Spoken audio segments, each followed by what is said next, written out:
I'm gripping the edge of the witness stand when my mother's lawyer slaps a stack of my therapy notes onto the rail like a weapon. "Your feelings are not evidence," he says into the microphone, loud enough that the gallery laughs in a low, nervous ripple. Heat climbs my throat. My late father's brass coin burns a circle into my palm. If they turn my panic attacks into a punchline in this courtroom, then every time I've told the truth becomes proof I'm too emotional to be believed. The courtroom air is overconditioned and dry, the kind that makes my tongue stick to the roof of my mouth. The fluorescent lights buzz overhead, an endless electrical hum that crawls under my skin. The court reporter's keys clack in sharp, uneven bursts, like she's counting down the seconds until this whole thing explodes. Somewhere behind me, a chair creaks, fabric rustles, a cough dies halfway out of someone's throat. I keep my eyes on the stack of paper he just dropped. My handwriting peeks through the translucent pages, black ink pressed hard enough that I can see where the pen nearly tore the paper. His yellow highlighter scars the margins, lines, circles, jagged stars around sentences I wrote on nights I thought nobody would ever see them. I force myself to look up. My mother sits just beyond the rail, hands folded neatly on her lap, pearls glowing against the navy of her blazer. Her face is soft with concern, the exact version she uses on neighbors and church friends. Brows pinched, lips pressed, eyes shining like she's fighting back tears. Behind her, my younger brother stares at a spot over my head, jaw locked, his tie slightly crooked, as if just being associated with me is messing up his whole look. The lawyer flips open the first page with a theatrical sigh. "In this entry," he says, tapping the paper so the pages flutter, "you wrote, 'I feel broken, I'm scared of my family, I think I'm going crazy.'" He looks up at the jury like he's sharing a joke. "Would you say that's an accurate reflection of your mental state?" The microphone magnifies my swallow. I can hear it in the speakers, this small, humiliating sound. The coin in my hand presses into the soft meat of my palm, its ridged edge making tiny crescents in my skin. I tighten my fingers around it until my knuckles ache. My attorney shifts beside me, his legal pad whispering against the table. "Stay with me, coin," he murmurs, low enough that only I can hear it. It's what he said in every prep session. Stay with the plan, stay with the facts, stay with the coin.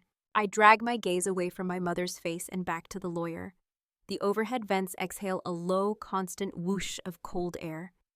It smells like dust and old paper and the faint floral perfume my mother always wears to important things. The same scent that used to cling to my pillow when she hugged me goodnight as a kid.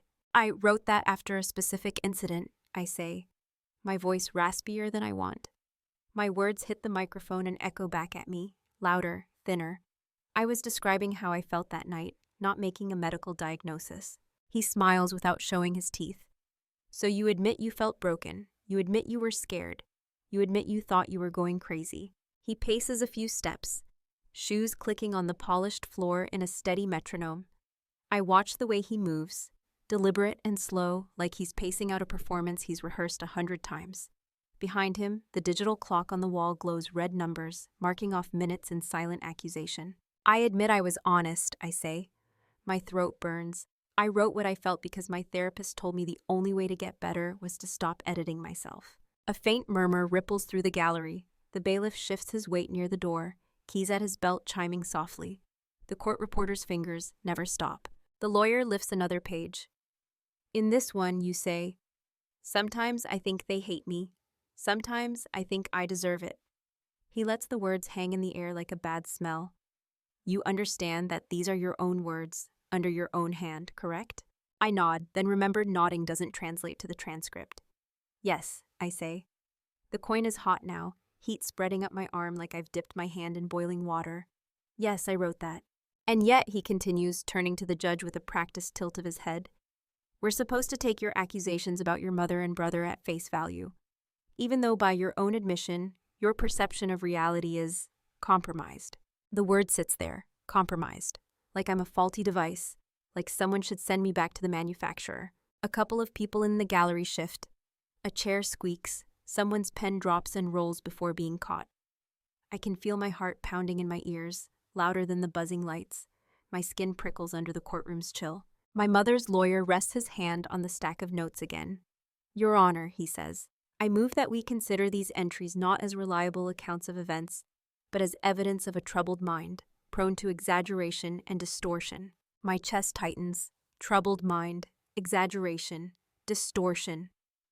He's stringing the words like beads on a wire and wrapping them around my throat. My attorney rises slowly, buttoning his jacket with a soft click. Objection, he says, voice steady, carrying easily in the room. Argumentative. Counsel is testifying instead of questioning the witness. The judge raises a hand, a small gesture that immediately silences the low stir that's starting in the gallery. The leather of their chair creaks as they lean forward. The fluorescent light catches in the rim of their glasses.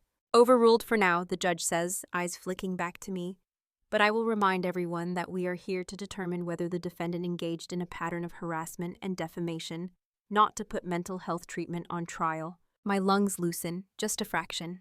The microphone hums softly, a faint feedback whine that gets cut when the clerk twists a knob. The judge's gaze settles on me fully.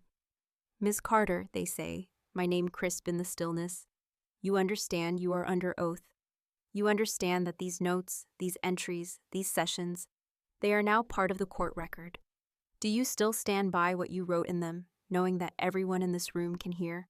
Time narrows. The hum of the vents, the buzz of the lights, the clack of the keyboard, it all funnels down into that question.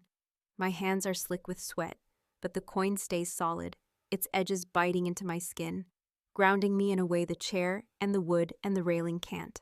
I think of the night I wrote the word broken. How my hands shook so hard the ink smeared. How I pressed the page flat with my palm, coin under it. Like I was stamping the moment into the universe so someone, somewhere, would have to admit it happened. If I back away from it now, if I act like those words were just a phase, or a mistake, or an exaggeration, then he wins. Then my mother wins. Then every time I told the truth and they called me dramatic becomes one more joke in this room. My throat feels raw. I swallow anyway. I feel the coin's ridged edge bite into my skin, and I lift my chin toward the bench. Yes, Your Honor, I say, voice shaking but clear. I stand by every word. Yes, Your Honor, I say, voice shaking but clear. I stand by every word. The judge's gaze lingers on me for a beat, then drops to the papers again. The court reporter's keys pick up their staccato rhythm, capturing my sentence forever in black and white. The coin in my palm throbs with my pulse, hot and solid, like it's agreeing with me. They act like my feelings started in this room, like one day I just woke up and decided to be fragile for the drama of it. But I've been too sensitive my entire life. The evidence has been piling up since long before there were microphones and sworn oaths. I blink, and the dry courtroom air turns into the thick, warm smell of tomato sauce and dish soap. The buzz of fluorescent lights becomes the rattle of an old vent above our kitchen table. Instead of the judge's bench, I see the chipped edge of our laminate counter, my feet not quite touching the floor. I'm 8 years old, staring at peas going cold on my plate.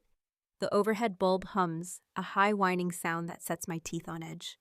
Mom slams a cabinet door so hard a glass rattles in the dish rack. Stop crying, she snaps, not even turning fully around. You're too sensitive. Her voice has this sharp, flat edge that makes the air feel thinner. I didn't even realize I was crying until she says it. I swipe at my cheeks, embarrassed, even though I don't know what I'm supposed to be tough enough to handle. My little brother swings his legs next to me, chewing noisily, watching me with bored curiosity. He rolls his eyes and exhales long and loud. There she goes again, he mutters, just loud enough for Mom to hear. Mom lets out a tired laugh, the kind she uses on the phone with her friends when she's complaining about work. She could cry at a cereal commercial, she says, flicking off the faucet. You'd think we were beating her, the way she carries on. The words land heavier than the cabinet door. They drop into my chest and settle there, hot and heavy. I stare at my plate and try to swallow around the lump in my throat, but it just sits there, refusing to move. The chair legs scrape as I push back. I want to say, I'm not carrying on, I just feel things. But every time I have tried to explain, it has only given them more material, more lines to throw back at me later. So I press my lips together and say nothing. I scratch my fingernail along a groove in the table instead, tracing the same line over and over until my fingertip burns. Later that week, after a school play, I fall apart in the car. The applause, the bright lights, the way a teacher snapped at me backstage. It all hits at once. By the time Dad starts the engine, I'm sobbing, hiccuping, unable to catch my breath. Mom twists in the front seat, face pinched. For God's sake, it was just a play, she says. You weren't even the lead. She turns back around, buckling her belt with a sharp metallic click. The radio murmurs low, some song I can't process over the wheeze of my own breathing. My whole body feels wrong, like my bones are too small for what's inside me. Dad doesn't start driving right away. Instead, he reaches into his pocket, fingers fumbling for something. He glances at Mom, then back at me in the rearview mirror. Hey, he says softly, look at me, kiddo. I drag my eyes up. He holds out a small circle of metal over the back of his seat between two fingers, its surface dull and worn. The street lamp outside catches on its edges with a faint flash. This was my father's, he says. Got it from his father before that. It's just a coin, but when I was your age and everything felt too loud, I used to hold it to remind myself that feeling a lot didn't make me weak. It just meant I hadn't gone numb yet. Mom exhales sharply. Oh, don't start with that, she says, hand flicking in the air. She needs thicker skin, not a comfort object. Dad's jaw tightens, but he doesn't argue. He just keeps his eyes on mine in the mirror. Soft doesn't mean weak, he says, quiet but firm, like he's sliding the words under a locked door. It means you feel what others try to numb. He passes the coin into my hand. It's cool at first. Then it warms quickly against my skin. I close my fingers around it, pressing its ridged edge into my palm until it almost hurts. The pain makes me feel a little less like I'm disappearing. He never says any of that in front of her again.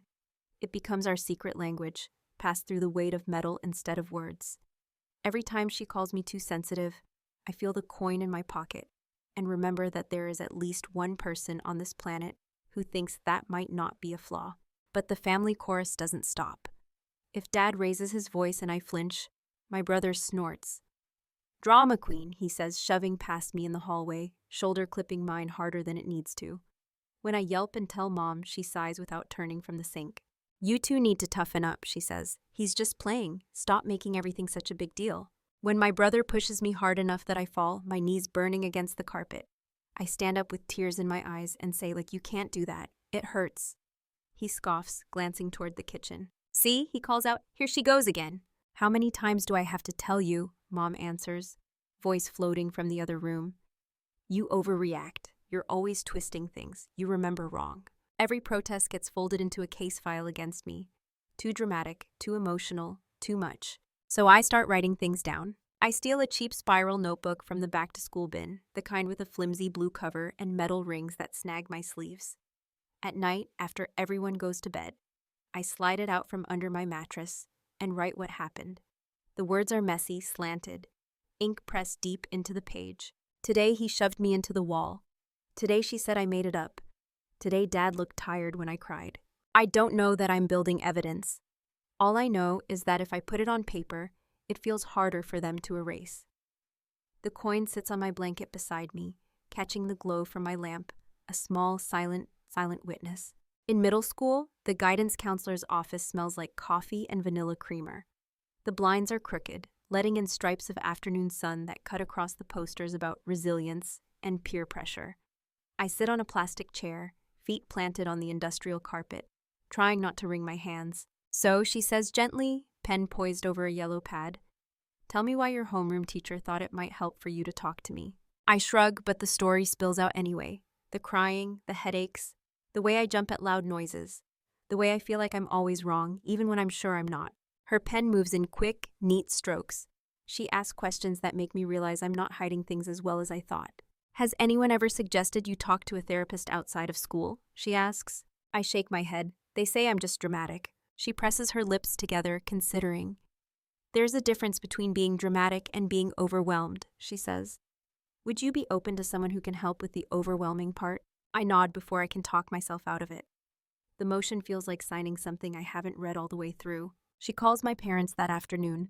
I sit in the outer office, picking at a loose thread on my sleeve, while her low voice hums through the door. Phones ring, a copier whirs, students laugh in the hallway, but all I hear is the rise and fall of her tone. At home, Mom's face is tight. A therapist? She says, like the word is a bad smell. She doesn't need a therapist. She needs to grow up. Dad doesn't say much. He just looks at me for a long moment. Then at the guidance counselor's note in his hand. The coin sits in my pocket, warm and heavy, as if it's already decided for him. A week later, he knocks on my bedroom door. Grab your coat, he says. We've got an appointment. The car ride is quiet. The seatbelt clicks into place across my chest with a small, decisive sound. The wipers swish against a light drizzle, steady and hypnotic. When we pull into a small office park, my stomach flips. The building is beige brick, forgettable, with a faded sign listing dentists and accountants, and at the very bottom, counseling services. Dad puts the car in park, but doesn't turn off the engine right away. He stares through the windshield, fingers drumming once on the steering wheel. You don't have to talk about anything you don't want to, he says. But if you decide to, say it like you mean it. Don't water it down to make us look good. Understood? The dashboard clock glows its green numbers. I nod, fingers wrapped around the coin in my pocket so tightly my knuckles ache. We walk down a short hallway that smells like coffee and lemon cleaner. Each step echoes softly on the linoleum. My heart is pounding so hard I can hear it in my ears. At the door with the counselor's name on a small brass plate, Dad pauses. He squeezes my shoulder once, firm and brief, then knocks. There's a click as the lock turns, a soft metal sound that slices through my fear. The door swings open, warm light spilling out, and a voice says my name like it's not a problem to be fixed. I step over the threshold, the coin hot under my thumb, not knowing this is the room that will one day follow me all the way into a courtroom. I step over the threshold, the coin hot under my thumb, not knowing this is the room that will one day follow me all the way into a courtroom. The door clicks shut behind me, soft, final. The air smells like coffee and lemon cleaner, just like the hallway, but warmer somehow.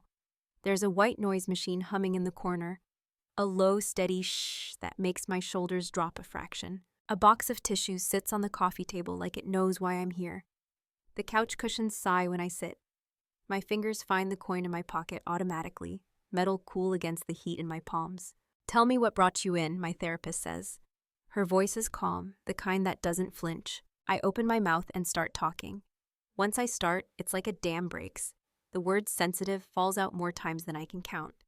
By the time I leave, my throat is raw, my eyes burn, and the coin is warm as if it's been listening too. The years fold in on themselves. The chairs change. The calendars on her wall turn. My shoes get bigger. My voice does too. When I am in my 20s, Dad is gone. One phone call in the middle of a weekday. A heart that just stops.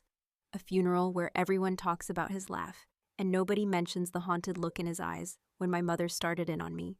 What's left is his coin and a house full of arguments that never found an ending. Mom tightens her grip on the story he can no longer interrupt.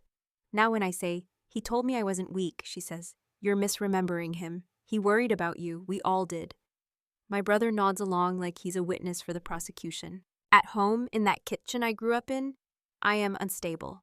At work, in a gray office with humming computers, I am detail-oriented and empathetic with clients. The whiplash makes me dizzy. Therapy becomes my only constant. The waiting room still smells like coffee and paper. The same white noise machine hums in the corner. The scratch of my therapist's pen is a metronome in the background as she listens. She starts giving me new words. Gaslighting, she says, writing it on a yellow pad so I can see the letters. When someone makes you doubt your reality to keep control. Scapegoat, she adds another day, the tip of her pen underlining it. The person a family loads their problems onto so nobody has to look at the real source. Emotional abuse, she says slower, watching my face. Patterns, not one fight, a system. The words make my chest ache, but they also make something click, like a lock turning. I write them in my notebook when I get home, each one on its own line, like evidence labels. We build a small checklist together for when things get confusing. Did it happen more than once? Did it make you question your memory? Did you feel worse about yourself afterward? If yes, we call it what it is, no matter how pretty the excuse sounds. I start setting tiny boundaries, like breaking off splinters. At family dinners, when Mom starts in on my meltdowns, I picture my checklist like a laminated card in my pocket. If the comments hit that line between teasing and knife twisting, I stand up and say I'm leaving. The first time I do it, Mom's fork clatters against her plate. Sit down, she says. Don't be ridiculous. We're just joking. My heart slams against my ribs. The air around the table goes thin. I feel the coin in my pocket, warm as a living thing. I'm not comfortable with this, I say, each word pulled out with pliers. I'm going home. My brother laughs, this low, derisive sound. Here we go, he mutters. Another episode. I walk out anyway. My hands shake so badly when I unlock my car that I drop my keys twice. The metal clinks against the pavement, sharp in the quiet street. Little boundaries turn into bigger ones. I stop answering calls after 10 at night. I refuse to lie when Mom wants me to cover for my brother. When they bring up my medication at Thanksgiving as a punchline, I say, "That's private," and push my chair back even though there's still food on my plate. The pushback is immediate, like slapping a hornet's nest. My phone buzzes with long texts about how selfish I am, how ungrateful, how my father would be disappointed if he could see me now. My brother posts a meme about snowflakes who can't take a joke, tag implied, even if my name isn't on it. One night, the line gets crossed so hard I can feel it in my teeth. We're at Mom's house again, a smaller gathering this time. The air smells like overcooked roast and wine. The television murmurs in the background with some game nobody's really watching. I mentioned casually that my doctor adjusted my dosage, trying to normalize it for myself. Mom's lips twist. "Oh good," she says. "Maybe now you won't be so dramatic all the time." My brother snorts. "She'll just have meltdowns in lower resolution," he says. The joke lands like a slap. My face burns. I hear myself inhale, sharp and loud. "That's not funny," I say. I feel the coin in my pocket, hot as if it's absorbing my anger. "It's my health. Stop turning it into a punchline." Mom swirls her wine, not looking at me. "Here we go," she says to the curtains, to the ceiling, to anyone but me. "We can't say anything around you. Everything is an attack." My brother raises his phone, fake whispering into it like a reporter. "Breaking news," he says. "Local woman has normal dinner, declares emotional emergency." They cackle. I feel the room tilt. The clock on the wall ticks louder, each second a hammer blow. I stand up so fast my chair scrapes harshly against the floor. My heart is pounding. My hands are numb and burning at the same time. "I'm done," I say, voice shaking. "I'm not staying for this." I walk out, again. The night air hits my face, cold and sharp, clearing some of the fog from my brain. My car unlocks with a beep that feels too bright in the dark driveway. By the time I get home, my phone is already lighting up. Missed calls, new messages. The screen glows like a tiny, angry sun on my coffee table. I set my keys down with a clatter. My apartment is quiet except for the faint hum of the refrigerator and the soft tick of the thermostat cycling. The coin in my palm is so hot now it almost hurts. I finally pick up the phone. The family group chat is a wall of text. Screenshots of messages I've sent Mom over the past year. Blue bubbles of me, mid-panic, mid-tears, asking, "Can you please stop yelling, and I feel like you hate me, and I'm trying so hard." She has pasted them one after another, captioned, "See what I deal with." Underneath, my brother has responded with strings of laughing emojis and LMAO and a gif of someone fake crying. My stomach drops. My own words stare back at me, stripped of context, hung up like decorations at a party I was never invited to. It doesn't stop there. There are side comments. "Imagine being this exhausting. No wonder Dad was stressed. She'll probably show these to her therapist too and say we're abusing her." My chest feels like it's caving in, my ears ring. I can't tell if I'm hot or freezing. I sit down hard on this edge of the couch. The cushions give under my weight with a muted sigh. The coin lies in my palm like a burning brand. I scroll up, then back down, fingers numb. Every vulnerable thing I ever typed in a moment of desperation is now proof they're using to convince each other I am the problem. I thought letting them see my fear, my hurt, my confusion might make them understand me better. Instead, they are holding my vulnerability up to the light, turning it, laughing at the way it refracts. My therapist's voice floats up from somewhere deep in my memory. "If you hand someone your softest part," she said once, "and they keep poking there, that's not care, that's cruelty." I look at the messages again, at my own raw sentences, weaponized, at their delight. The phone buzzes in my hand as another laughing reaction pops onto one of my old pleas. The screen lights the room, harsh and blue. For the first time, I see it clearly. My feelings aren't just dismissed. They're being collected, displayed, fired back at me like bullets. Vulnerability in the wrong hands isn't a bridge. It's a loaded gun, and right now, they're the ones holding the trigger.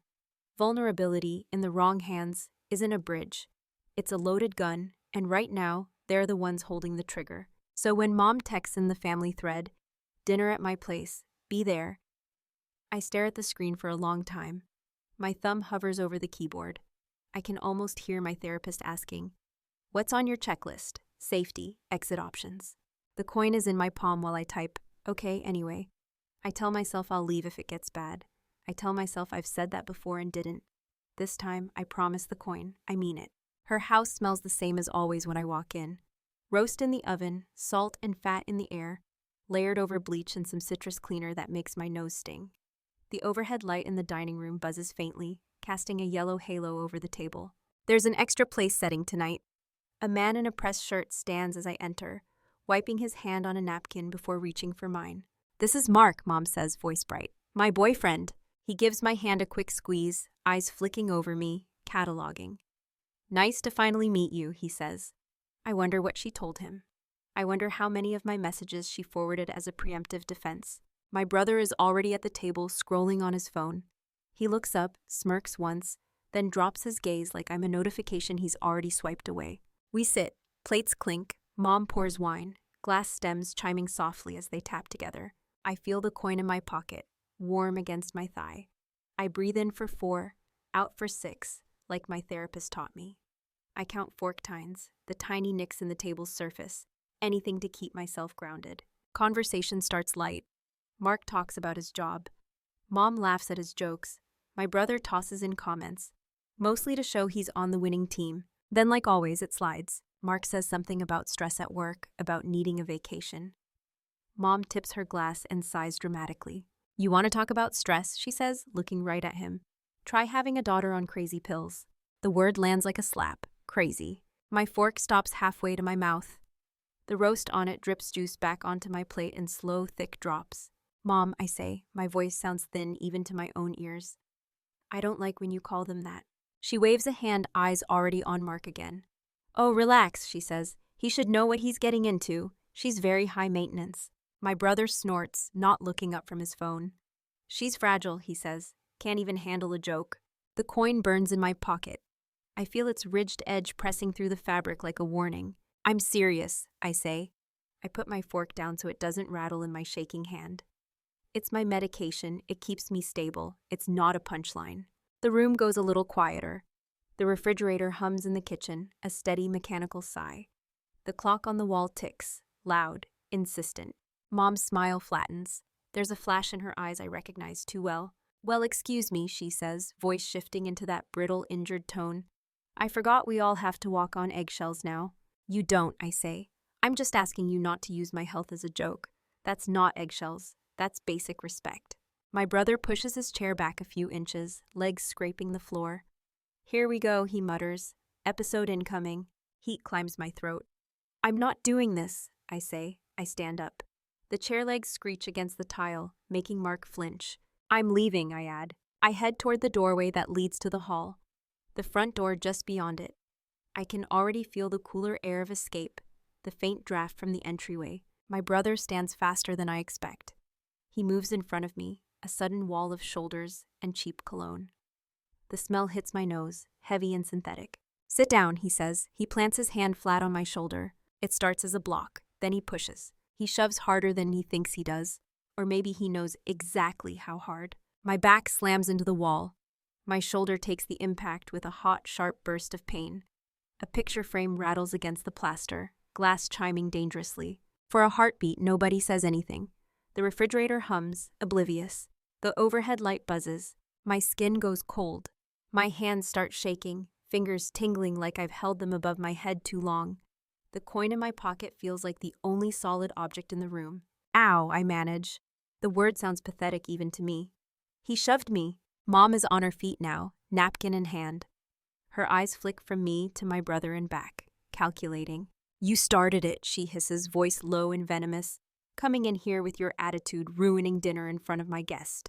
Mark stands uselessly by his chair, eyes wide, wine glass still in his hand. I asked you not to joke about my meds, I say. I can feel my heart pounding against my ribs. I have every right to leave. My brother scoffs. You bumped into the wall, he says. Calm down. You always make it sound like a murder attempt. My shoulder throbs where I hit. Under my fingertips, the muscle feels already tender, a bruise forming under the skin. I hear my therapist in my head like she's sitting at the table with us. If you're scared, document it. If you feel unsafe, call for help, even if it feels dramatic. Scared and unsafe are data, not overreactions. I step sideways, out of my brother's reach. My legs feel made of rubber. I can taste metal in my mouth. I'm not apologizing, I say. I'm leaving. Mom's hand shoots out, catching my wrist. Her nails bite into my skin. You will not embarrass me like this, she snaps, teeth barely moving. You will sit down and stop making a scene. The word embarrass rings in my ears. More important than pain. More important than safety. I twist my wrist free and stumble toward the front door. My fingers fumble with the lock. The deadbolt turns with a loud mechanical thunk that sounds like salvation. The night air hits me as soon as I open the door. Cool and damp, smelling of wet grass and asphalt. I gulp it in like I've been underwater. The porch light hums overhead. Some insect buzzes against the bulb in frantic circles. My hands are still shaking when I pull my phone from my pocket. I stare at the screen. 911. It has always sounded like something other people dial. I think of my therapist again. Call for help, even if it feels dramatic. Your safety is not overreacting. My thumb taps the numbers. The dial tone feels like a cliff edge. Emergency dispatch, what is your location? A calm voice answers. My training from work kicks in. Clear answers, no rambling, stick to the relevant facts. I recite Mom's address, house number, street name, city. I spell the street twice, just like I would in a call log. And what's happening there? The dispatcher asks. My brother shoved me into a wall, I say. I hear my own voice tremble. I ask them to stop mocking my mental health. I tried to leave. He blocked the door and shoved me. My shoulder, I cut off, swallow. It's not the first time. They won't let me leave without a fight. I'm scared to go back in. Are you in a safe place now? I glance at the front door. It's closed, but I can hear muffled voices through it. Mom's sharper than the rest. I'm on the front porch, I say. I can stay outside. Stay there, the dispatcher says. Officers are on the way. Do not re-enter the house if you feel unsafe. Can you tell me your name? I give it. My full name sounds strange, official, like it belongs on a form. Minutes stretch. The night wears on. My breath puffs in small clouds in the porch light. When the patrol car turns onto the street, the red and blue lights flicker against the neighbors' windows. The radio in the car crackles faintly as they pull up. The engine dies with a low rumble. 2 officers step out, uniforms dark against the glow. Their boots crunch on the gravel of the driveway. One of them is already flipping open a small notebook, pen clipped neatly to the top. They speak to me first. Name again. What happened again? Where on my body it hurts. I show them my shoulder.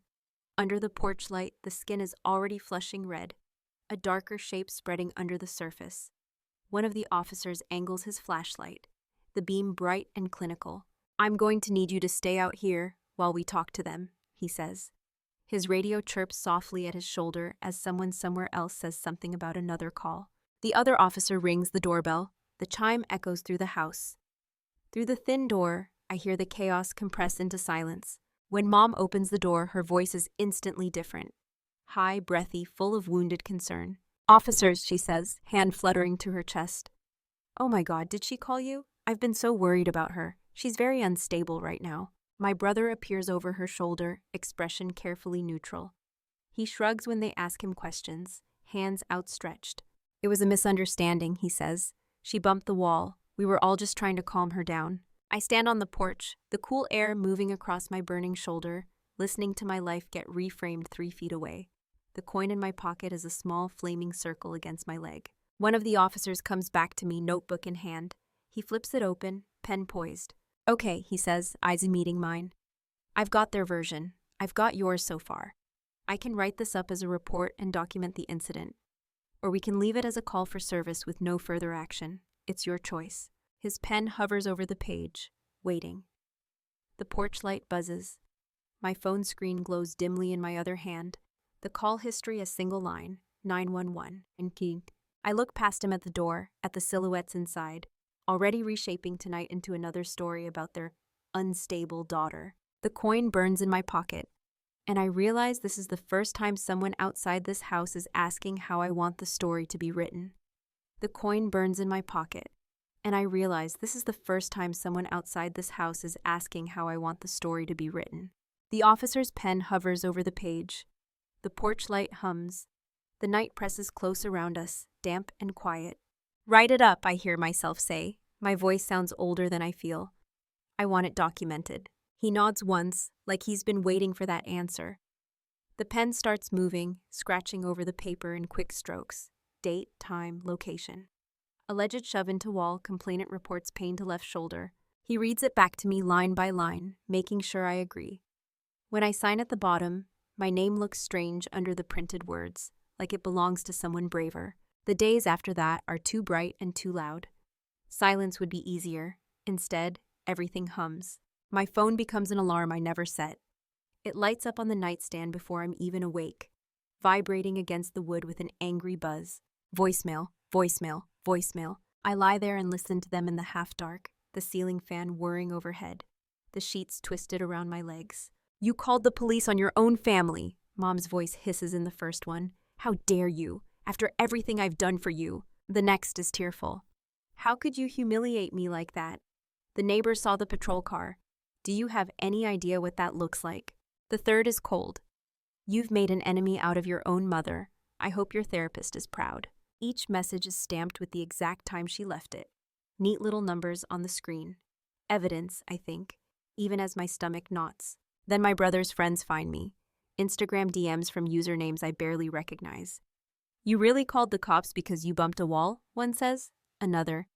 "No wonder your mom drinks." I block one. Another pops up. A third. My thumb moves in a mechanical rhythm. Open, screenshot, block, my new muscle memory. On my lunch break at work, the fluorescent lights in the break room buzz the same way the ones in the courtroom do. The microwave beeps. Someone's leftovers smell like garlic and cheese, thick and cloying. "Hey," my coworker Jenna says, slipping into the chair across from me. Her voice has that too careful softness that makes my nerves spike. "Can I show you something?" My heart drops before she even turns her phone around. The coin in my pocket heats up, reacting before my brain does. On her screen is Facebook. My mother's name at the top of a long gray post. Some people, it starts, with serious mental issues will go as far as filing false police reports against their own mothers, even when all you do is love them and support them. My eyes track the lines even as they blur. Unstable. Off her meds. Danger to herself and others. At the bottom, there's a photo of a family Christmas. Mom by the tree, my brother in a sweater, Mark smiling on the couch. The crop cuts off just where I remember standing. My workplace is tagged. Not my name, but the business. Right under a line about clients not knowing what kind of unstable people they're dealing with these days. "I'm so sorry," Jenna says quickly. She's already scrolling away, as if she can erase it. "I just thought, you should know. People have been whispering, and I didn't want you to be blindsided." The break room shrinks around me. The hum of the refrigerator, the buzz of the lights, the low murmur of two people at the other table, all of it gets sharper. I picture my supervisor seeing it, the HR manager, clients. I swallow, my throat dry. "Thanks," I manage. My fingers dig into my thigh, coin trapped between skin and denim. "Thanks for telling me." In the hallway, the carpet muffles my footsteps, but I still feel like everyone can hear me coming. Eyes slide away a little too fast. Two coworkers stop talking as I pass, then start again in a lower tone. By the end of the day, my chest feels tight. Every notification from my phone may as well be a siren. I sit in my car in the parking lot, engine off, hands on the steering wheel. The dashboard clock glows soft green numbers. The police report number is written on a sticky note by the gear shift, the ink slightly smudged from my thumb. My therapist's office is on my calendar for that evening. I almost cancel. Instead, I drive. The waiting room smells like coffee and printer ink, familiar and oddly comforting. The white noise machine hums in the corner, filling the spaces between thoughts. When she calls my name, I stand on legs that feel like they belong to someone else. The coin presses against my palm as I lower myself onto the couch. She watches me for a moment, then says simply, "Tell me." The words tumble out. The voicemails, the DMs, the Facebook post with my job tagged. I hand her my phone, screen already pulled up to the post. There's a faint mechanical click as she presses the side button to keep it from going dark. She reads quietly, eyes moving left to right, thumb sliding softly to scroll. Her pen is on the table, untouched, like this needs more than ink. When she finally looks up, her jaw is tight in a way I've never seen on her. "This," she says carefully, "isn't just venting." My laugh comes out sharp. "Yeah," I say. "She's calling me unstable and hinting I'm a danger to clients. To my employer, publicly." She nods once. The white noise machine shushes in the background. Have you noticed how often she uses your mental health treatment against you? She asks. Not just privately, but now, like this. All the time, I say. The words taste bitter. If I cry, I'm crazy. If I set a boundary, I'm crazy. If I tell the truth, I'm crazy and a liar. She reaches for her pen then, clicking it with a soft snap. On a yellow legal pad, she writes 2 words in neat, dark letters and turns it so I can see. Defamation, pattern. My heart stutters. Like a lawsuit? I ask. The word sounds impossible, like something that belongs to celebrities on television, not people who work in small offices and eat reheated leftovers. She doesn't jump to yes. She never jumps. What I can tell you, she says, is that defamation is when someone makes false statements that harm your reputation, and a pattern of behavior matters. This isn't one bad comment. This is years of using your vulnerability to discredit you. The coin in my palm is steady, warm. The room feels both too small and exactly the right size. We have records, she continues, voice even. Your journals, my notes, text messages, that police report you filed, with a clear incident description and a case number. I think of my handwriting in those old spiral notebooks. All the nights I pressed pen so hard to paper, the indentations bled through to the next page. I think of the officer on the porch, the flashlight on my shoulder bruise, the way his pen scratched my story into an official form. I'm a therapist, she says. I'm not a lawyer. I can't tell you what to do legally. But I can say this. You have documentation of what you've experienced, and we can organize it if you decide to talk to someone who does handle cases like this. I stare at the yellow pad, the 2 words underlined now. Defamation, pattern. The word vulnerable floats up in my mind again, but it feels different here. Less like exposed skin, more like raw material. I don't want my whole life on display, I say quietly. The idea of a courtroom, of my worst moments read out loud. I feel sick just thinking about it. I know, she says, her eyes are steady on mine. And that fear matters, but so does the fact that she is already displaying pieces of your life, out of context, to hurt you. The question is whether you want to keep absorbing that alone, or let your story be seen in full by someone with the authority to do something about it. Authority, the word lands heavier than the coin. I'd have to give access to my records, I ask. To you, to courts. Only with your written consent, she says, and only specific parts, if that's what you decide. There are procedures, release forms, subpoenas. Nothing happens without your permission to start. She reaches into a folder on the side table and pulls out a crisp, white form, untouched. An authorization for release of information, she explains. This is what I'd need if you ever chose to involve me formally. I'm not asking you to sign it right now. I just want you to see what it looks like, so it's less abstract. The paper is smooth and cool under my fingers. My name is printed in a blank field waiting. There are boxes for therapy notes, treatment summaries, court testimony, each one a door I could open, or not. I also know a few attorneys who specialize in this kind of thing, she adds. I could give you names. You could set up a consultation, ask questions. You don't have to commit to anything to just explore your options. The room is quiet except for the hum of the white noise machine and the soft tick of the clock above her bookshelf. Outside the window, a car door slams, muted by the glass. I look at the form, at her steady face, at my own hand coin imprint reddening my palm. All my life my feelings have been used as proof against me. What if this time they were part of the proof for me? My chest tightens, not with panic, but with something sharp and new. It feels like standing on the edge of a very high diving board, water dark and still below. I don't know if I'm ready, I say. My voice is barely above a whisper, but I think I want those names. I don't know if I'm ready, I say. My voice is barely above a whisper, but I think I want those names. My therapist nods once, like she was expecting that exact answer. She turns to her computer, fingers tapping the keys in a steady rhythm. The printer on the low cabinet coughs to life, spitting out a sheet that curls as it lands. She tears it free, smooths it with her palm, and hands it to me. 3 names, 3 law firms, phone numbers, addresses, little notes in the margin. Trauma-informed on one, good with documentation on another. The paper feels heavier than it should. I fold it in half, then in half again, and tuck it into my wallet behind my driver's license. The coin rests in my pocket, warm against my fingers, like it's making room. It still takes me a week to call. Every time I reach for the phone, my chest tightens. Lawyers belong in television dramas and other people's crises. not in my contact list. Finally, one afternoon, I sit at my kitchen table with a mug of cold coffee and the coin in my hand. I dial the first number on the list before I can talk myself out of it. Law offices of Harris and Leung, a receptionist answers, brisk but not unkind. How can I help you? I was referred by my therapist, I say. The words tangle for a second, but I push through. I think I might have a defamation situation and harassment family. She takes my information like she's filling in boxes on an invisible form. Name, phone number, very brief description. By the time we hang up, I have a consultation appointment on the calendar. The law office door is heavier than I expect.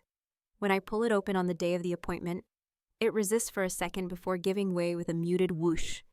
The air inside smells like toner and old coffee, and something faintly citrus, like they tried to cover the first two.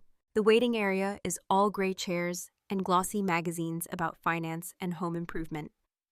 A wall clock ticks loudly above the receptionist's desk, each second a small shove between my ribs. I check in, then sit on the edge of a chair. My legs bounce. The coin is trapped between my palm and my thigh, edge digging into skin. A door opens with a soft click. "Miss Carter?" a man's voice calls. He is in his 40s maybe, suit jacket unbuttoned, tie loosened just enough to suggest he remembers he is human. "Ethan Harris," he says, offering his hand. "Come on back." His office is smaller than I pictured, cluttered in an organized way. Books line one wall, their spines in colors I didn't know legal text came in. A conference table takes up most of the space, its wood scarred by years of folders and elbows and decisions. "Can I get you water, coffee?" he asks. "No, thank you," I say, because if I add more liquid to my already churning stomach, I might not make it through this. He sits across from me, a legal pad in front of him, pen at the ready. There's a digital recorder on the table too, but he doesn't reach for it yet. "Your therapist gave you my name," he prompts. "She said you handle defamation." My voice wavers, but I don't swallow it down this time. "And patterns of abuse, emotional, family." He nods slowly. "Why don't you start by telling me what's been happening?" he says. "Broad strokes first. We'll get granular after." Broad strokes. My life in broad strokes. I take a breath and start talking. About the dinner, the shove, the police report, the Facebook post with my job tagged, the words unstable and dangerous hanging over my name like a storm cloud. He listens without interrupting, pen moving occasionally to jot down dates and phrases. When my eyes start to burn, he slides the tissue box across the table with a practiced, gentle shove. "Okay," he says when I finally run out of sentences. He flips to a fresh page on the legal pad, draws a line down the center. "Here's how this kind of situation breaks down." On one side, he writes, harassment. On the other, defamation. Harassment is the ongoing pattern of behavior targeting you, he explains.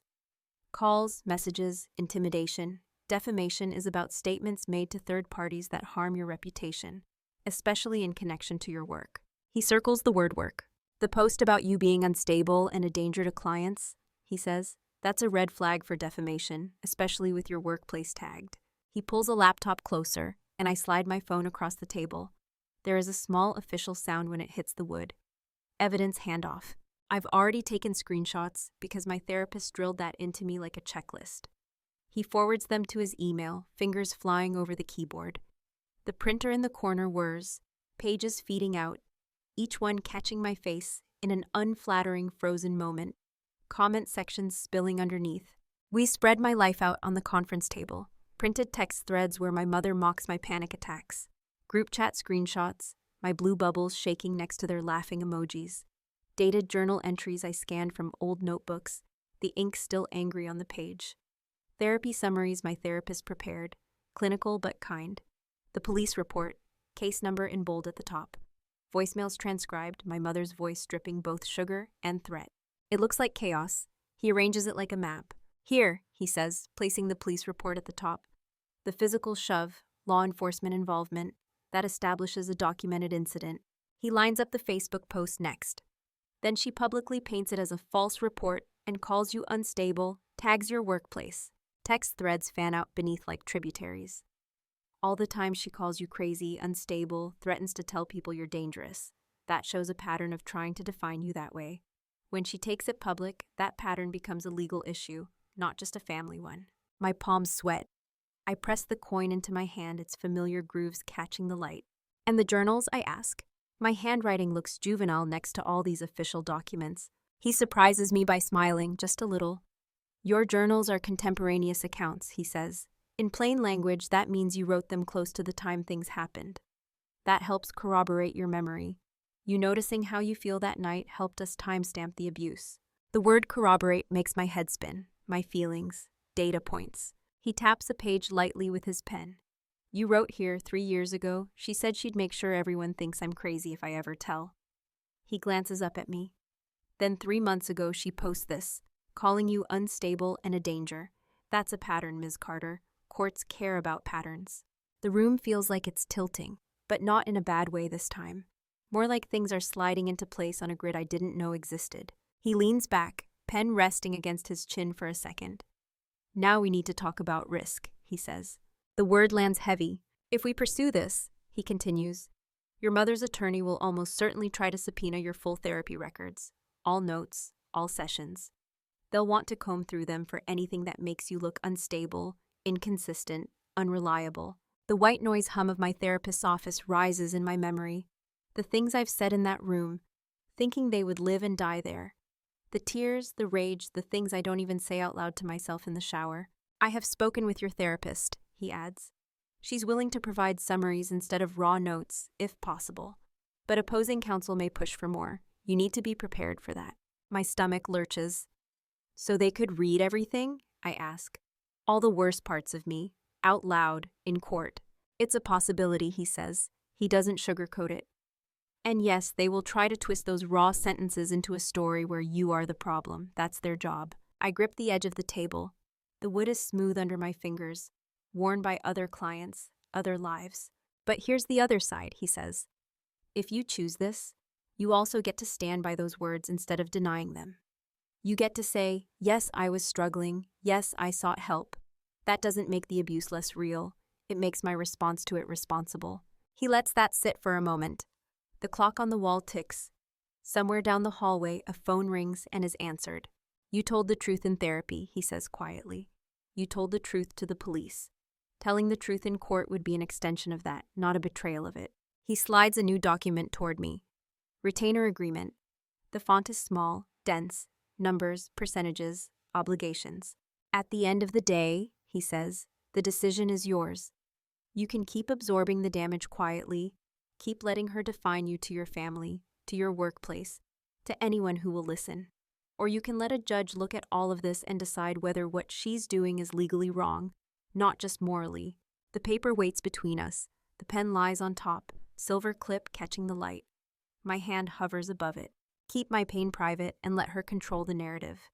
Or let my vulnerability be seen on my own terms, in a room where words like defamation and protection actually mean something. The coin in my palm is so hot it feels almost alive. I can't promise you it won't hurt, he says. I can't promise you a win. But I can promise you I will treat every page of this like it matters, because it does. My fingers close around the pen. It is heavier than it looks. I look down at the line where my name is printed, waiting to be signed, and feel the courtroom from the future breathing at my back. I look down at the line where my name is printed, waiting to be signed, and feel the courtroom from the future breathing at my back. My hand moves before my brain catches up. The pen's tip scratches my name onto the retainer line, each letter a small cut. When I lift it, there's no dramatic sound, just the soft rasp of paper against paper as he flips the agreement closed. That's it, Ethan says. We're in it together now. The coin is hot in my palm when I leave his office. For days, the idea of a courtroom lives in my chest like a storm building on the horizon. The morning it finally arrives. The sky is a flat, unforgiving gray. I stand on the courthouse steps, breath puffing in small clouds, fingers wrapped so tightly around the coin that the ridges print a perfect circle into my skin. People cluster around the entrance, couples in stiff clothes, lawyers with rolling briefcases, someone in a hoodie who looks like they accidentally walked into the wrong movie. The smell of coffee drifts from a food truck parked at the curb, bitter and warm, cutting through the exhaust. My therapist stands beside me, her hands tucked into the pockets of her coat. She looks smaller out here than she does in her office, but her presence steadies me more than the stone under my feet. How's your body? She asks quietly. Not how are you, how's your body? Heart's doing drumline auditions, I say. Hands are on fire. She nods like that makes perfect sense. That tracks, she says. Then she reaches into her bag and pulls out a folded piece of paper. I brought you something, she adds. It's a copy of that session note you liked. The one you asked me to read back to you when you couldn't believe I'd written it. On the top, in her neat handwriting, it says, "Client demonstrates courage by telling the truth despite anticipated backlash." My name is in the line above it, printed, official. I swallow hard. The words blur for a second, then sharpen. Hold on to that, she says. Literally, if you want. I fold the note around my father's coin, paper crinkling around metal. The bundle fits perfectly in my fist. A makeshift talisman of ink and brass. Inside, security is a fluorescent-lit bottleneck. The air smells like floor cleaner and something fried from a vending machine down the hall. People empty their pockets into gray plastic trays, belts clinking, keys rattling. When it's my turn, the guard gestures impatiently. "Phone, keys, anything metal," he says. I hesitate, then set my phone in the tray, my key ring, and finally the little paper-wrapped coin. It looks so small under the harsh light, this thing that has carried my whole life. The metal detector hums as I step through. For a heartbeat, I expect it to scream. It stays silent. On the other side, the guard slides the tray back to me. "Ma'am," he says, nodding me along. I tuck my phone into my bag. I unwrap the note just enough to make sure the coin is still there, then close my hand around both. The hallway outside the courtroom is a stage. Benches line the walls, scuffed by years of nervous knees. The echo of footsteps on tile blends with murmured conversations, bursts of laughter, the occasional sharp ring of a phone quickly silenced. That's where I see her. Mom stands halfway down the hall in a tailored blazer I've never seen before, pearls at her throat, mascara already glistening at the corners of her eyes. Beside her is a local reporter I recognize from the evening news, microphone in hand, camera operator hovering nearby, red tally light blinking like a recording heartbeat. "So you're just a mother trying to do your best," the reporter prompts. Mom nods, dabbing at the corner of one eye with a tissue that is still perfectly folded. "She's been struggling for years," she says, her voice small and trembling. "We've only ever wanted to help. This lawsuit, it's just her illness talking." My brother stands on her other side, suit slightly too tight, tie loosened just enough to look human. His brow is furrowed in practiced concern. When he catches sight of me down the hall, something cold flickers in his eyes before he smooths his expression back into wounded. The camera swings my way for a second. I turn my face toward the security line, pretending not to notice, but the back of my neck burns. "Remember," my therapist murmurs at my shoulder, "her performance doesn't change the facts in the file. Cameras don't alter evidence." I nod, but my throat is too tight to answer. We move past them as quickly as we can. Mom's voice follows me down the hall, soft and broken, for the benefit of the microphone. At the courtroom door, my attorney waits, a file folder in his hands. When he sees me, he offers a small, steady smile. "You made it," Ethan says. "Good. Wish I hadn't had to," I manage. He huffs a quiet laugh. "Fair point," he concedes. "Quick reminder before we go in. Answer only the question asked. Take a breath before you respond. If you don't understand, say so. If you don't know, say you don't know. That's not failure, that's accuracy." Accuracy? The word feels like a handrail. He nods toward my right hand. "You got your coin?" "And a review quote," I say, holding up the folded paper for a second. "Perfect," he says. "If you feel like you're floating off the stand, squeeze that and read the first line in your head." The bailiff opens the door with a firm hydraulic hiss. "Case number 3 on the morning docket," he calls. "Carter versus Carter." The room is colder than the hallway. Benches line the back, already peppered with faces. I spot one neighbor from our street, pretending to look at the floor. In the second row, Jenna from work sits stiffly, a man from our HR department beside her, both of them avoiding my eyes like eye contact might make them part of the story. The judge's bench looms at the front, flag behind it, seal above. The court reporter sits to one side, fingers poised over a strange, compact keyboard. The clerk flips through a stack of files, paper whispering against paper. "Be seated," the bailiff intones after everyone rises for the judge's entrance. Chairs creak in unison. The judge adjusts their glasses, looking down at the docket. "We are here today on the matter of Carter versus Carter," they say, voice echoing slightly. "Allegations of defamation, harassment, and request for protective relief. Are counsel ready to proceed?" My attorney stands. "Ready for the plaintiff, Your Honor." Across the aisle, my mother's lawyer rises, the same one who will later slam my therapy notes on the rail like a weapon. "Ready for the defendant, Your Honor." Opening statements blur past in a haze of phrases: pattern of behavior, harm to reputation, freedom of speech, family dispute.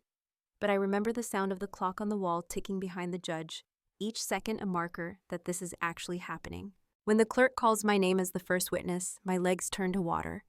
I stand anyway, the coin and note burn in my fist. "Raise your right hand," the bailiff instructs when I reach the front. I do, palm tingling in the cold air. "Do you swear to tell the truth, the whole truth, and nothing but the truth, under penalty of perjury?" "I do," I say. My voice bounces off the microphone and comes back to me thinner and higher, but it's still mine. The wood of the witness stand rail is smooth under my fingers as I grip it. The seat under me is harder than I expect, forcing my spine straight. I can feel every eye in the room on my back, like pinpricks. My attorney starts gentle. He walks me through the history, the posts, the calls, the shove into the wall. We enter exhibits, each one assigned a neat number, plaintiffs 1, plaintiffs 2, as the clerk stickers them and tucks them into the record. "Do you recognize this screenshot?" he asks. "Yes." "How?" "I took it the day my mother called me unstable and tagged my workplace. It's like threading beads, one fact, then the next, until a picture begins to form. But the real test isn't him. We always knew that." When he finally says, "No further questions, Your Honor," my stomach drops. My fingers close tighter around the note and the coin.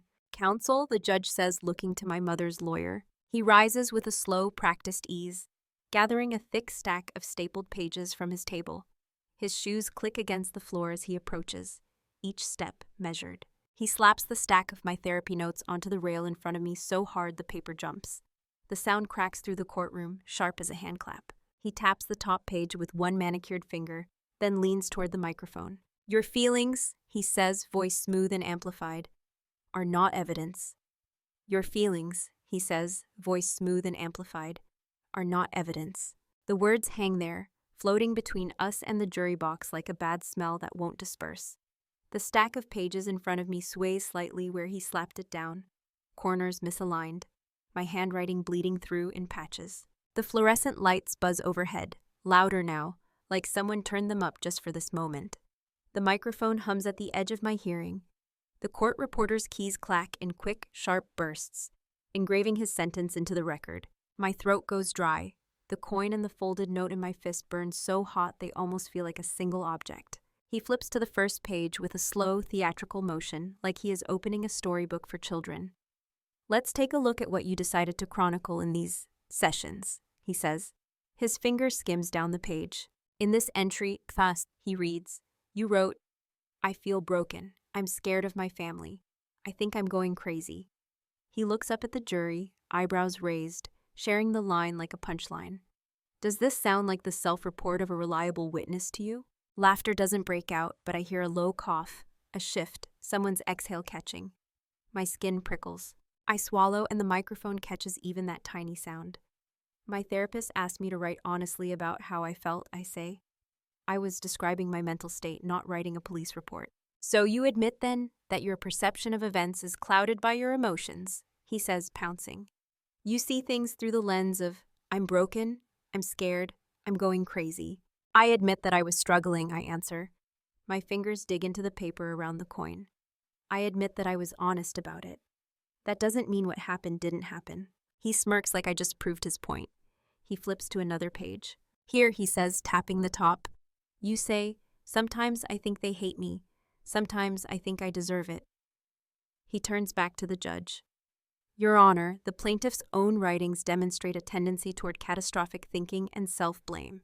She is clearly not an objective narrator." Ethan stands. "Objection," he says. "Counsel is testifying and mischaracterizing therapeutic work product. The entries speak for themselves." "Overruled," the judge says, but their gaze sharpens on the defense table. "Counsel, frame your statements as questions to the witness." "Of course, Your Honor," he says smoothly. He pivots back to me, smile reset. "Ms. Carter," he says, "would you agree that your therapist encouraged you to focus primarily on your feelings in these sessions?" "Yes," I say. "That was the point, to actually feel them instead of stuffing them down.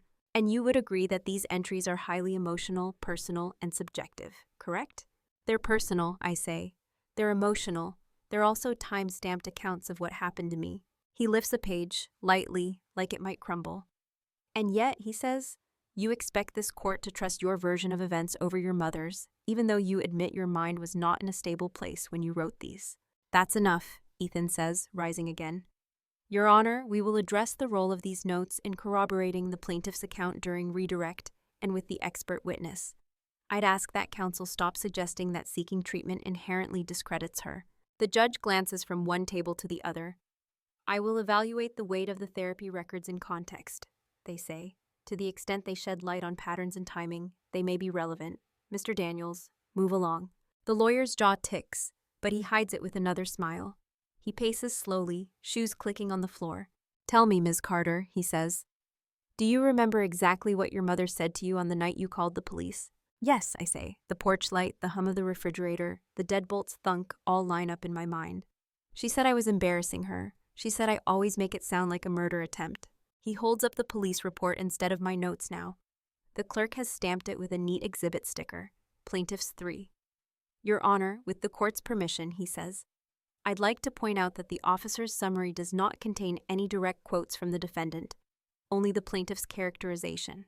Get to your point, Mr. Daniels, the judge warns. My point, he says, turning back to the jury, is that all we have, over and over, is how Ms. Carter felt, hurt, scared, broken. And while that is unfortunate, feelings are not facts. Feelings are not evidence. He slaps the therapy stack once more for emphasis. The sound makes me flinch. The judge's eyes shift to me again. Ms. Carter, they say, do you understand that you are under oath, that these notes are part of the court record now? Yes, Your Honor, I say. The coin's edge bites into my palm. I understand. And you still stand by what you wrote, they ask? You do not consider these entries exaggerated or fabricated? My mouth is dry, but the answer is easier this time. Yes, I say. I stand by every word. Ethan rises slowly. No further questions from the defense? The judge asks. Not at this time, the lawyer says, returning to his seat with that same self-satisfied calm, like he just wiped the board clean. Redirect? The judge says, turning to my side. Yes, Your Honor, Ethan answers. He approaches the stand, legal pad in hand, voice quiet but clear. Ms. Carter, he says, I want to go back to those therapy entries for a moment. My stomach clenches, but he holds up a single page, not the whole stack. The clerk takes it, marks it, hands it back. Plaintiffs 4, Ethan says. Could you tell the court what we are looking at? I peer at the page. My own handwriting stares back at me, slightly slanted, ink smudged in the corner. The date at the top makes my heart stutter. This is a journal entry, I say, from the night my brother shoved me into the wall. He nods. And when was this written? That night, I say, after I got home, before I went to bed, before I saw any police report. Would you be willing to read the first few lines aloud? He asks. His eyes meet mine for a second. There's no pressure in them, only a question. The microphone hums as I bring the paper closer. My hands shake. But the coin and the folded session notes steady them. I read, Tonight at Mom's house, she joked about my crazy pills in front of her boyfriend. I told her to stop. She wouldn't. When I tried to leave, my brother blocked the doorway and shoved me so hard my left shoulder hit the wall. It still hurts. I felt scared enough to call 911. My voice cracks on 911. I see the dispatcher's calm face in my memory, the porch light, the officer's flashlight beam on my bruised skin. Thank you, Ethan says softly. He turns to the judge. Your Honor, Plaintiffs 3 is the police report from that same evening. You'll notice the officer's description matches Ms. Carter's entry almost verbatim. Shove, left shoulder, pain, fear, 911. Written by two different parties, independent of each other, on the same night. He looks back at me. Ms. Carter, he says, when you wrote that entry, were you thinking about a future court case? No, I say. I almost laugh. I was thinking I never wanted to feel that small again. I was trying to remember, in case they told me it didn't happen the way I knew it did. So, he continues, when opposing counsel says your feelings are not evidence, what do you say to that? The courtroom is so quiet I can hear the soft whir of the ceiling vent. I think of my therapist's note wrapped around the coin, courage despite anticipated backlash. My feelings aren't the only evidence, I say slowly, but they helped me record the facts. They made me write down exactly what happened. They made me call the police. They made me come here. Ethan nods once and turns away.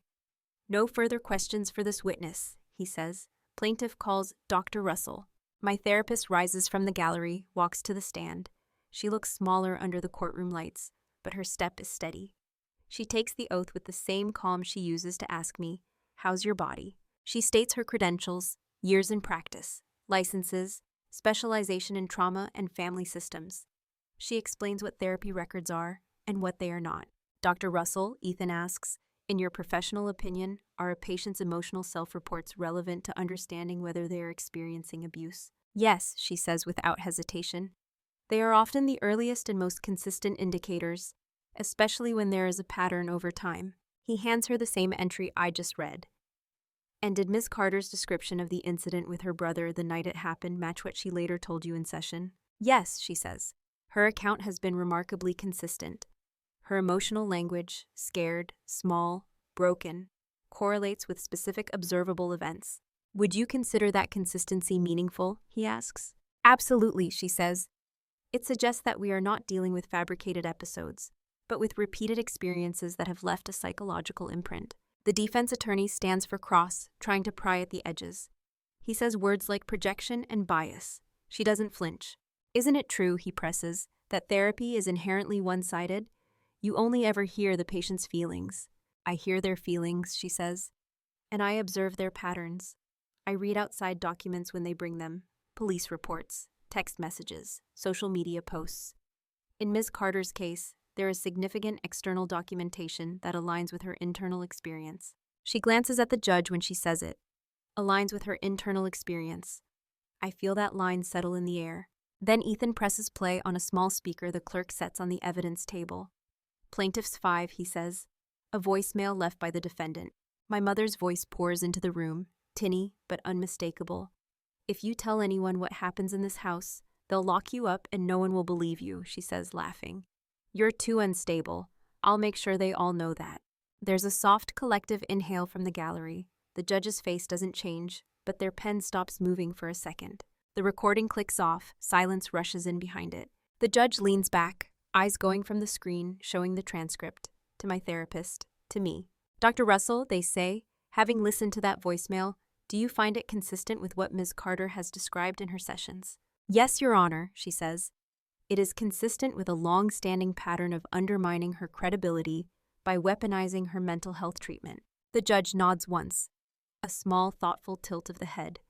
When their gaze lands on me again, it's not pity I see there. It's consideration. As the clerk marks the voicemail transcript as an exhibit and tucks it into the growing file, I feel the weight of the coin and the thin crinkle of paper around it. For the first time, my feelings aren't just stories told in a room with soft chairs and a white noise machine. They're words in a court transcript, played through speakers, echoed by someone in a black robe who actually has the power to do something about them.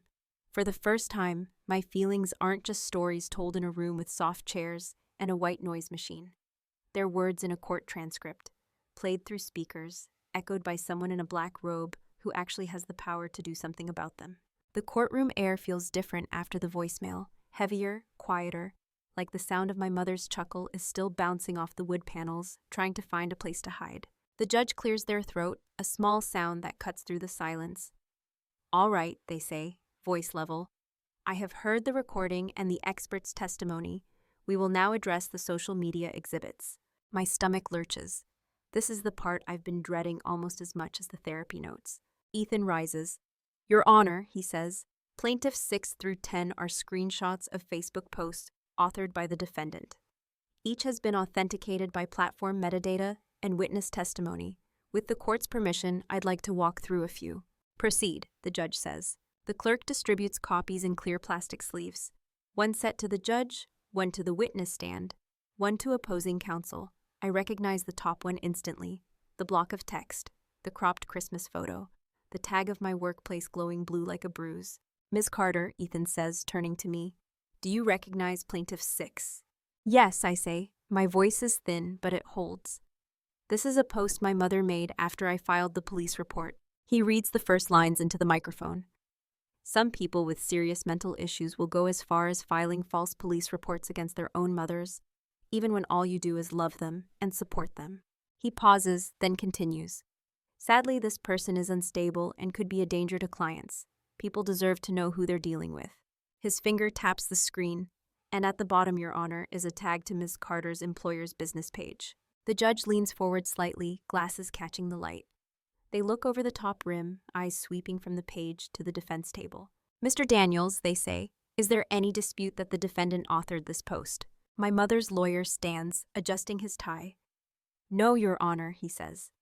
We stipulate that the account is hers, but the statements constitute opinion, not fact, hyperbolic venting at worst. The judge's attention shifts back to me. Ms. Carter, they say, what effect, if any, did this post have on your employment? My throat tightens.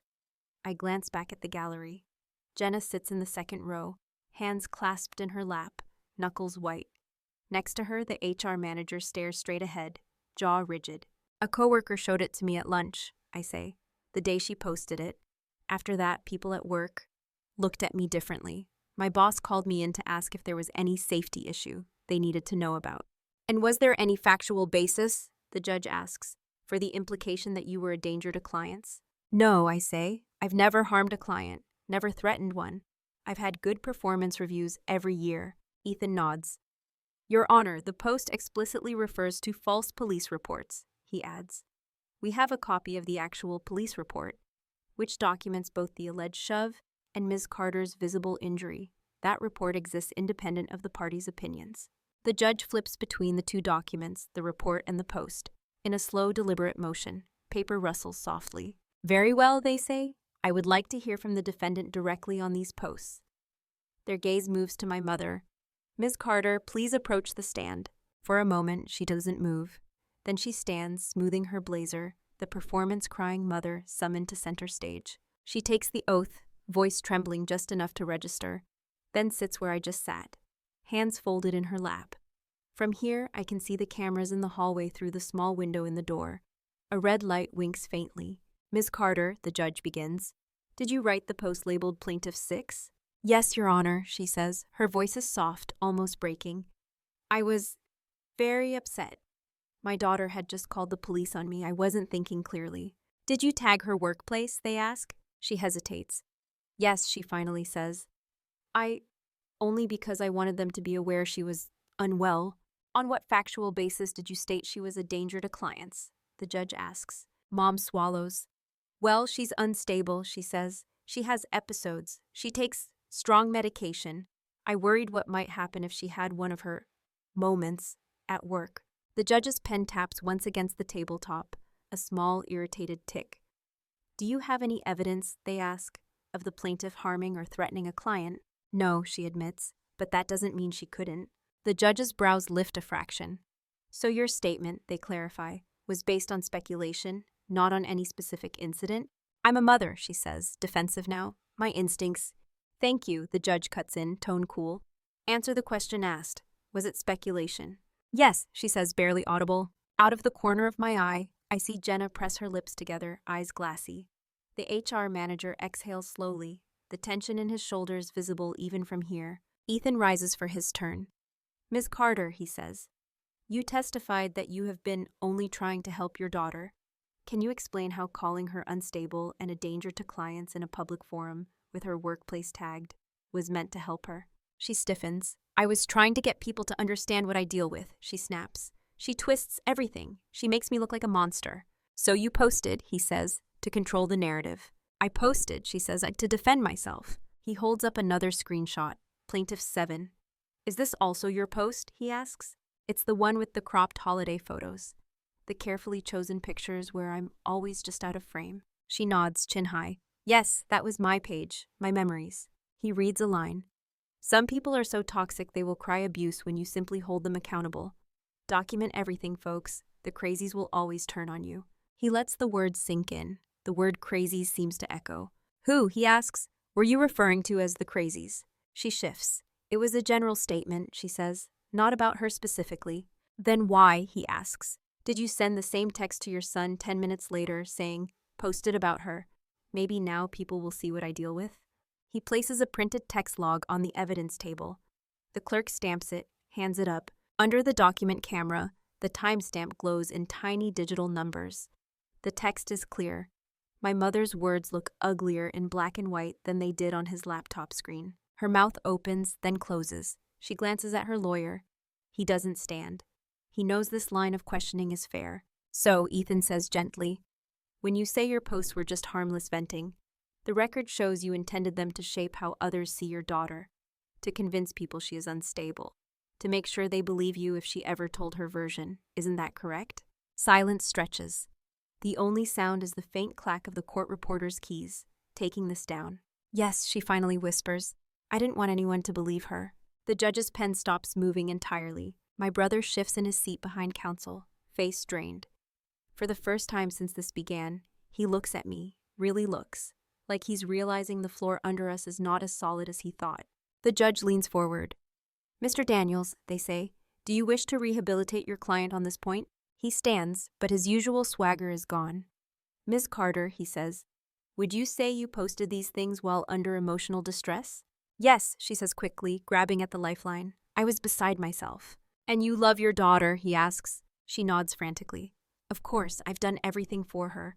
This is all out of love. Ethan doesn't object. He lets the words hang there, flimsy and transparent, beside the transcript we all just heard. No further questions, the defense lawyer says, sitting down. The judge looks from my mother to me, then to the stack of exhibits. Police report, journals, therapy summaries, voicemails, posts. I have a few questions of my own, they say. The temperature in the room seems to drop a degree. Ms. Carter, they ask my mother, you understand that this court is not evaluating whether your daughter is perfect, or whether you are perfect, but whether you engaged in a pattern of harassment and defamation. Do you understand that distinction? She nods, subdued now. Yes, Your Honor. And yet, they continue, you chose to publicly state that she filed a false police report when the report and evidence reflects a documented physical incident consistent with both her account and the officer's observations. You called her unstable and a danger to clients without any specific basis. You attempted to preemptively undermine her credibility if she ever chose to speak about what happens in your home. They pause. How? They ask quietly. Do you suppose that looks to this court? My mother opens her mouth. No words come out. In the back row, I see the local reporter scribbling, pen flying across their notebook. The red light on the camera in the hallway is still on. Somewhere beyond these walls, a news segment is already taking shape. The judge turns back to me. Ms. Carter, they say, earlier opposing counsel suggested that your feelings are not evidence. I want to be very clear on this point.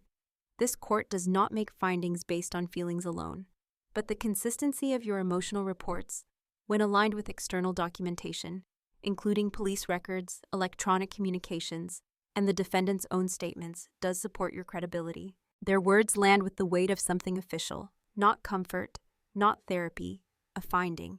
I grip the folded session note and the coin so tightly my hand aches. Under my thumb, I can just feel the indent of my therapist's words through the paper. Client demonstrates courage by telling the truth despite anticipated backlash. I realize, sitting there under the fluorescent lights and the dusty seal of the state, that this is what it looks like when vulnerability stops being a liability and starts becoming proof. The judge shuffles the exhibits into a neat pile. I've heard enough testimony for today, they say. We will reconvene tomorrow for closing arguments. The gavel doesn't slam the way it does in movies. It just taps once, a soft wooden click that still makes my heart jolt.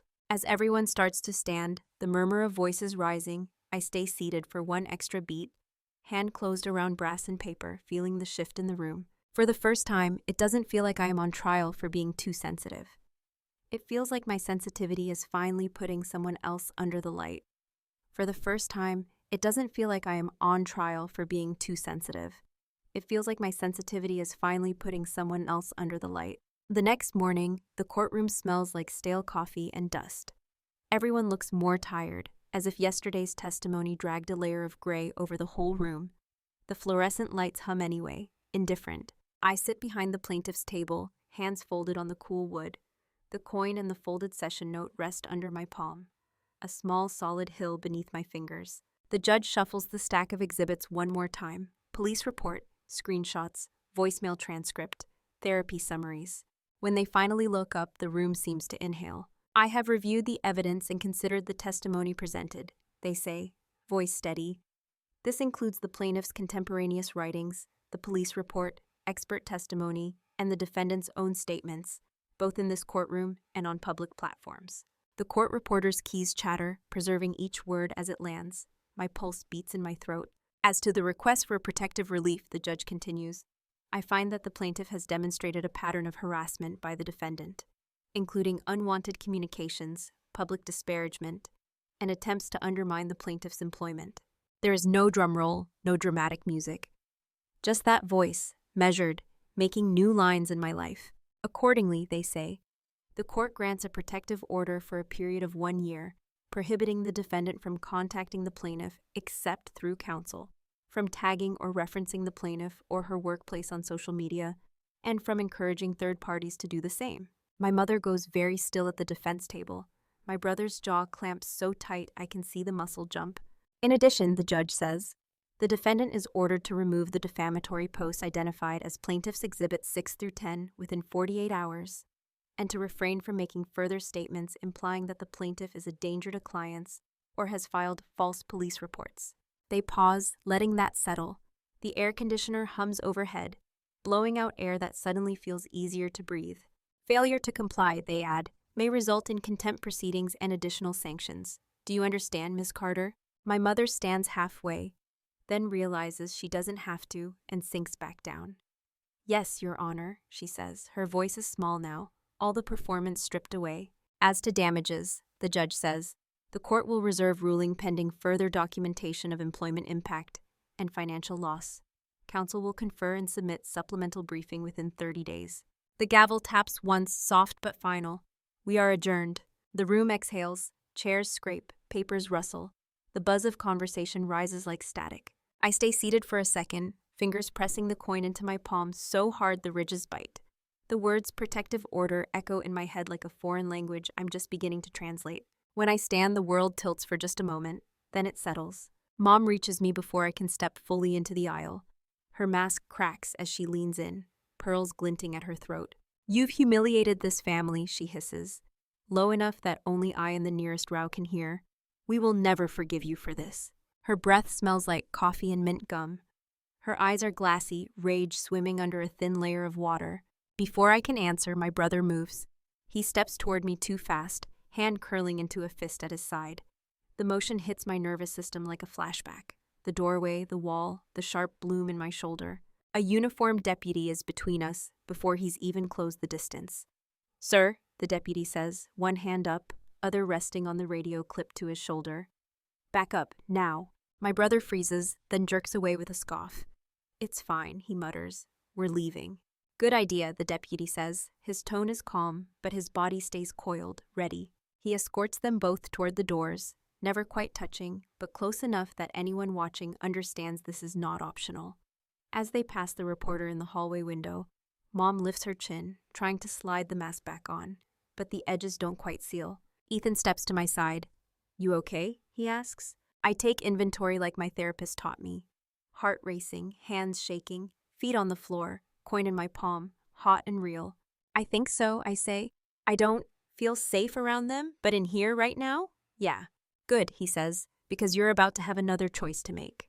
When we step into the hallway, the reporter I saw on the first day is waiting. Camera, mic, bright, artificial smile. Ms. Carter, she says, would you be willing to say a few words about today's ruling? My stomach flips. I look at Ethan. He doesn't answer for me. He just nods once, giving the decision back. This is entirely your call, he says under his breath. You can walk away, or you can say exactly one sentence and leave it at that. The hallway smells like floor cleaner and too many people. The red recording light on the camera blinks, patient. The coin throbs in my fist. I think of all the times Mom told her version of me to anyone who would listen. All the times I stayed silent because I thought that was the mature thing to do. I'll say one thing, I tell him. He steps out of frame. The reporter raises the mic. Why did you pursue this case against your own mother, she asks. What do you want people to take away from this? The lens looks like an eye. I meet it anyway. Because pretending I was fine almost killed me, I say. Asking for help saved me. My voice shakes on saved, but I let it. The camera light blinks. The mic lowers. Thank you, the reporter says. Behind her, I can see my mother at the far end of the hall, watching, face carved into something that used to be human and now looks more like stone.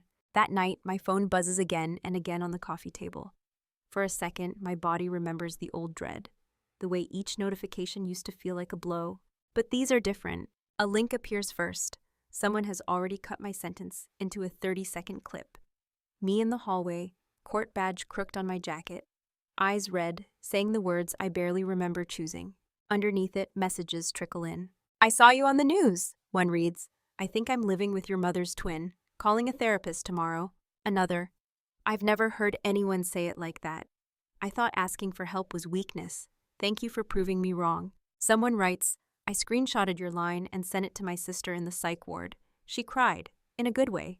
I scroll, coin warming my hand, feeling each word land in my chest like small, gentle weights. Evidence of a different kind. At work, the air feels lighter than it has in months.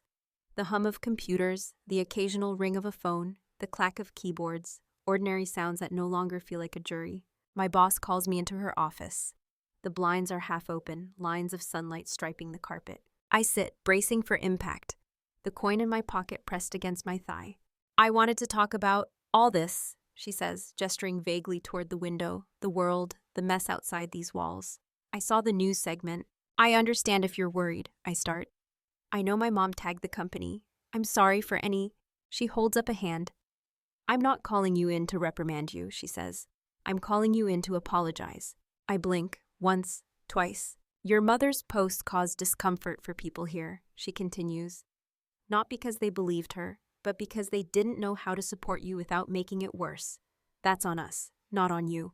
She slides a paper across the desk, a simple memo, updated policy on social media harassment, procedures for employees who are being targeted by family or others online. Resources. Contacts. We've consulted with HR and legal, she says.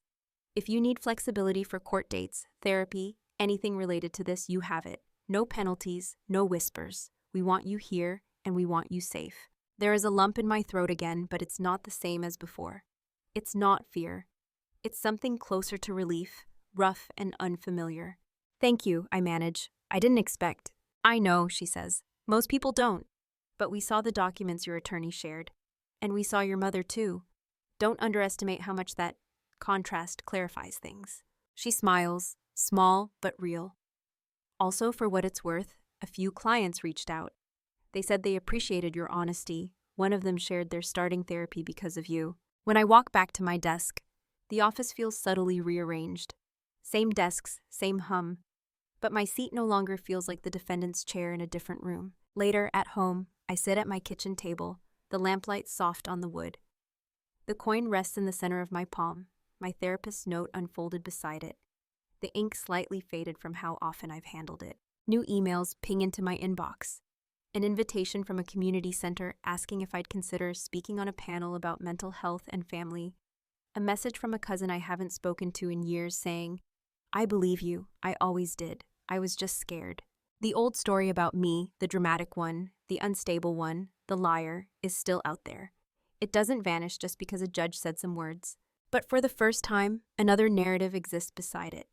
One where my trembling voice in a hallway becomes a lifeline instead of a spectacle. I look at the invitation on my screen, the cursor blinking at the bottom of the email like a little radio beep, waiting for a response. My thumb rubs the coin's worn edge, feeling how time has smoothed it without erasing its shape. My thumb rubs the coin's worn edge, feeling how time has smoothed it without erasing its shape. Months pass in little ordinary pieces. Alarm clocks, bus rides, therapy appointments that no longer feel like triage, more like maintenance. The protective order sits folded in my desk at home, official letterhead and judge's signature flattening years of "you're too sensitive" into a single word, granted. My mother's Facebook page is quieter now, her vague rants noticeably void of my name, my job, my supposed instability. Silence can be its own kind of evidence. When the email from the community center arrives, I read it 3 times. We're hosting a small panel on mental health and family dynamics, it says. A few of us saw your interview and court outcome. Would you consider sharing your story? It might help people who are where you were. My first instinct is to close the laptop. My stomach flips just imagining a row of faces turned toward me. But my thumb finds the coin, presses into the familiar grooves, and I remember that hallway mic. That one sentence I already survived saying out loud. I hear my therapist's voice when I read the invite to her. This is different from court, she says. Court was about proving what happened. This would be about choosing what to do with it. So I say yes, terrified, but I say it anyway. On the night of the panel, the community center room smells like coffee and dry erase markers. Someone has set up a folding table in the back with a big silver urn, foam cups, and a plate of store-bought cookies still in their plastic tray. The fluorescent light overhead buzzes in that familiar way, flickering once before settling into a steady hum. Rows of plastic chairs face a low-stage area at the front. They squeak every time someone shifts, tiny yelps echoing off cinder block walls painted a tired beige. People trickle in, murmuring, coats rustling, phones being set to silent. I sit in one of the chairs up front, a paper name tag stuck to my shirt. It just says my first name and lived experience, which makes me feel both exposed and oddly official. The coin rests warm in my pocket, solid against my leg. Two other panelists sit beside me. One is a social worker from the county. The other is a guy about my age who talks quietly with the facilitator about his time in inpatient treatment, his hands moving in small, nervous circles. When the facilitator steps up with a squeaky mic and taps it, sending a too loud pop through the room, I flinch out of habit. Then I notice something I didn't see in court. The faces looking back at me are expectant, not hostile. They are not here to catch me in a lie or tally my flaws. They are here because they are afraid of something in their own lives and are hoping mine can give them a shape for it. Thank you all for coming, the facilitator says.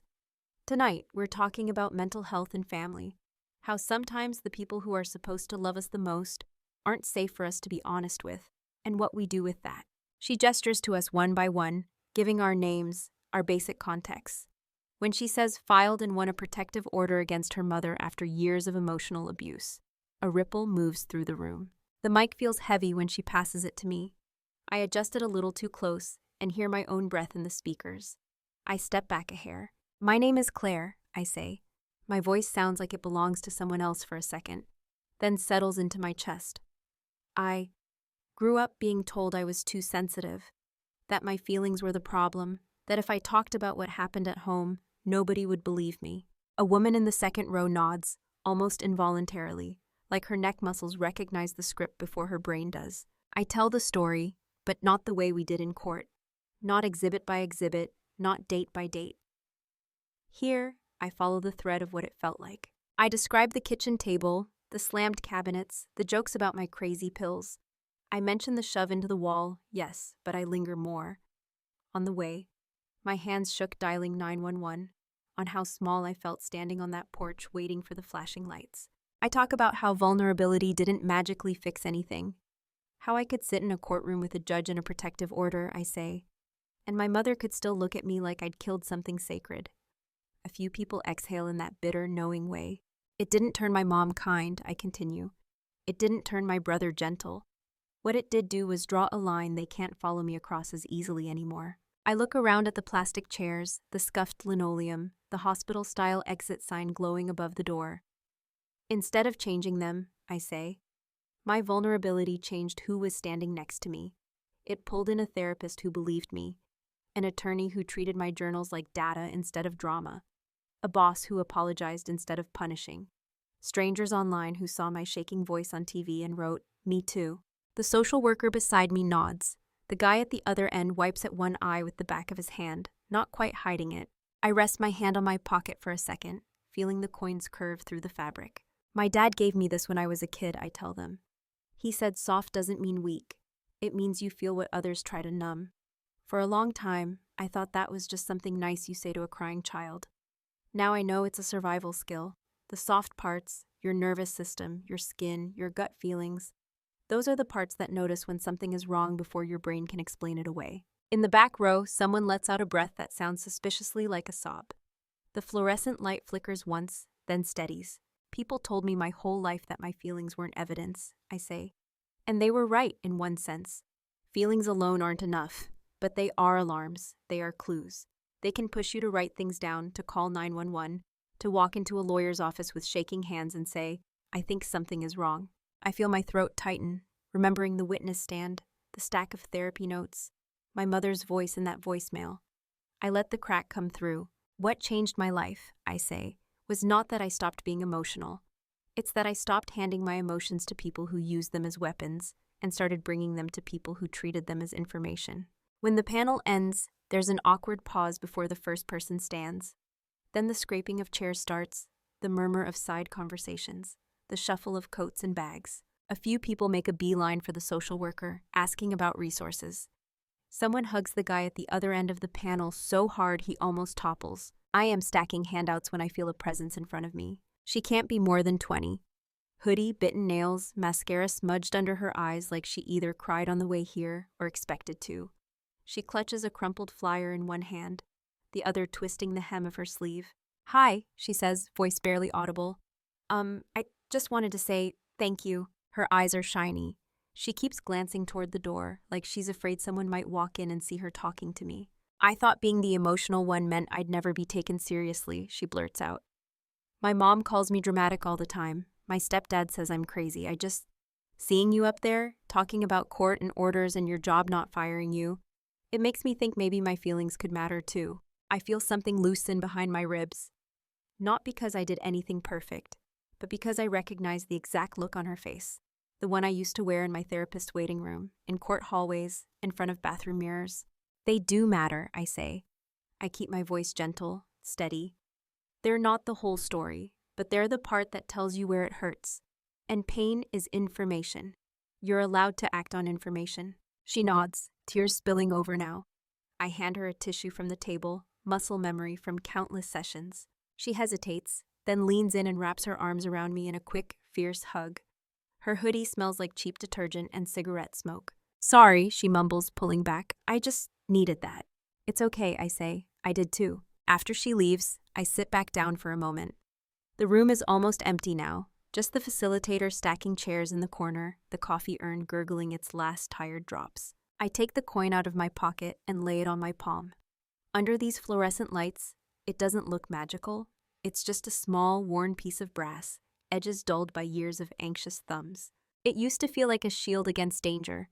Then in court, it felt like a weight anchoring me to the stand. Now, sitting in a plastic chair in a community center that smells like coffee and markers, it feels like something else. A reminder that skin bruises but heals, that nerves fray but regrow, that hearts crack but somehow keep beating, softer and stronger at the same time.